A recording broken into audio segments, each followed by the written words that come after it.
Hi everyone, today I will be reading the story of A Christmas Dream and How It Came True. I'm so tired of Christmas. I wish there would never be another one, exclaimed a discontented looking little girl as she sat idly watching her mother arrange a pile of gifts 2 days ago before they were to be given. Why, Effie, what a dreadful thing to say. You are as bad as old Scrooge. And I'm afraid something will happen to you, as it did to him, if you don't care for dear Christmas, answered Mamma, almost dropping the silver horn she was filling with delicious candies. Who was Scrooge? What happened to him? Asked Effie, with a glimmer of interest in her face, as she picked out the sourest lemon drop she could find, for nothing sweet suited her just then. He was one of the Dickens' best people, and you can read the charming story some day. He hated Christmas until a strange dream showed him how dear and beautiful it was, and made a better man of him. I shall read it, for I like dreams, and have a great many curious ones myself, but they don't keep me from being tired of Christmas, said Effie, poking discontentedly among the sweetest for something worth eating. Why are you tired of what should be the happiest time of all the year? Asked Mamma. Perhaps I wouldn't be I had something new, but it is always the same, and there isn't any surprise about it. I always find heaps of goodies in my stocking, don't like some of them, and soon get tired of those I do like. We always have a great dinner, and I eat too much, and I feel ill next day. Then there is Christmas tree somewhere, with a doll on top, or a stupid old Santa Claus, and children dancing and screaming over bonbons and toys that break, and shiny things that are no use. Really, Mama, I've had so I've had so many Christmases all alike that I don't think I can bear another one. And Effie laid herself flat on the sofa, as if the mere idea was too much for her. Her mother laughed at her despair, but was sorry to see her little girl so discontented when she had everything to make her happy, and had known but 10 Christmas days. Suppose we don't give you any presents at all. How would that suit you? Asked Mamma, anxious to please her spoiled child.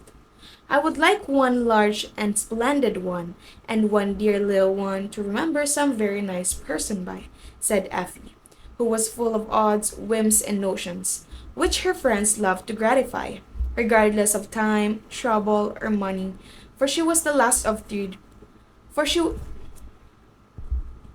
for she was the last three of girls. For she was the last of three little girls, and a very dear to all of the family. Well, my darling, I will see what I can do to please you, and not say a word until it's all ready. If I could only get a new idea to start with, and Mamma went on tying up her pretty bundles with a thoughtful face, while Effie strolled to the window to watch the rain that kept in while Effie strolled to the window to watch the rain that kept her indoors. Seems to me poor children have better times than rich ones. I can't go out and there is a girl about my age flashing along without any maid to fuss about rubbers and cloaks and umbrellas and coats. I wish I was a beggar girl. Would you like to be hungry, cold, and ragged, to beg all day, and sleep on an ash heap at night? Asked Mamma, wondering what could come next. Cinderella did, and had a nice time in the end. This girl out here has a basket of scraps on her arm, and a big old shawl all around her, and doesn't seem to care a bit. Though the water runs out of toes of her boots, she goes paddling along, laughing at the rain and eating a cold potato as if it tasted nicer than the chicken and ice cream I had for dinner. Yes, I do think poor children are happier than rich ones. So do I, sometimes. At orphanage today, I saw 2 dozen merry little souls who have no parents, no home, and no hope of Christmas beyond a stick of candy or a cake. I wish I had been there to see how happy they were, playing with the old toys some richer children had sent them. You may give them all of mine. I'm so tired of them. I never want to see them again, said Effie, turning from the window to the pretty baby house full of everything a child's heart could desire. I will, and let you begin again with something you will not tire of. If I can only find it. And Mama knit her brows trying to discover some grand surprise for this child who didn't care for Christmas. Nothing more said, and wandering off the library, Effie found A Christmas Carol, and curling herself up in the sofa corner began to read.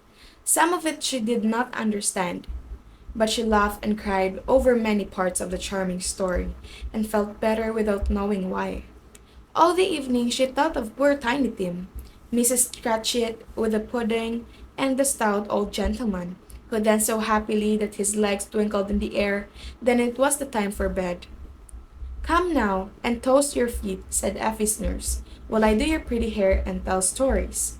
"I'll have a fairy tale tonight, a very interesting one," commanded Effie, as she put on her blue silk wrapper and little fur-lined slippers to sit before the fire and have her whole and little fur-lined slippers to sit before the fire and have her long curls brushed. So Nursery told her best tales. And when at the last child lay down under her lace curtains, her head was full of curious jumble of Christmas elves, poor children, snowstorms, sugar plums, and surprises. So it is no wonder that she dreamed all night, and this was the dream, which she was never quite forgot. She found herself sitting on a stone, in the middle of a great field, all alone. The snow was falling fast, a bitter wind whistles by, and night was coming on. She felt hungry, cold, and tired, and did not know where to go nor what to do.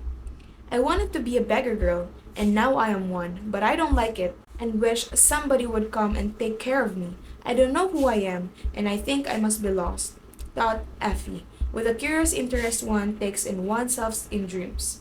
But the more she thought about it, the more bewildered she felt.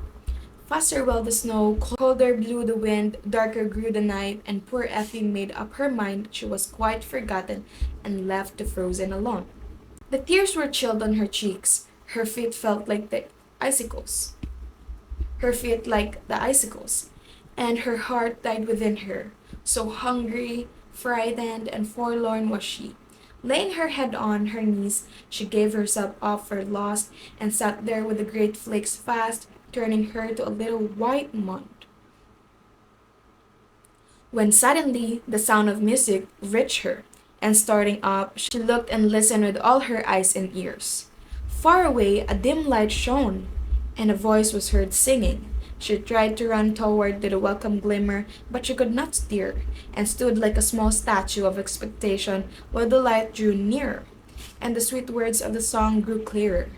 "From our happy home through the world we roam, one week in all the year, making winter spring with the joy we bring.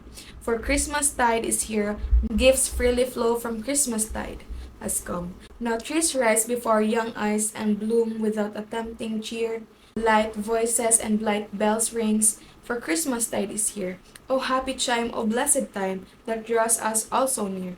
A child's voice sang, a child's hand carried a little candle, and in the circle the soft light is shed. Effie saw a pretty child coming to her through the night and snow, a rosy, smiling creature, wrapped in white fur, with a wreath of green and scarlet holly in its shining hair, and the magic candle in one hand and the other outstretched, as if it showered gifts and warmly pressed all the other hands. Effie forgot to speak at this bright vision, came near, leaving no trace of footsteps in the snow, only lighting the way with this little candle, and filling the air with the music of its song. "Dear child, you are lost, and I have come to find you," said the stranger, taking Effie's cold hands in his, with a smile like sunshine, while every holy berry glowed like a little fire. "Do you know me?" asked Effie, feeling no fear but a great gladness at his coming. "I know all children, and go to find them, for this is my holiday, and I gather them from all parts of the world to be merry with me once a year." "Are you an angel?" asked Effie, looking for wings. "No, I am a Christmas spirit, and live with all my mates in a pleasant place, getting ready for our holiday when we are let out to roam about the world. Helping makes this a happy time. For all who will let us in, will you come and see how we work?" "I'll go anywhere with you. Don't leave me again," cried Effie. "First, I will make you comfortable. That is what we love to do. You are cold, and you shall be warm, hungry, and I will feed you, sorrowful, and I will make you happy.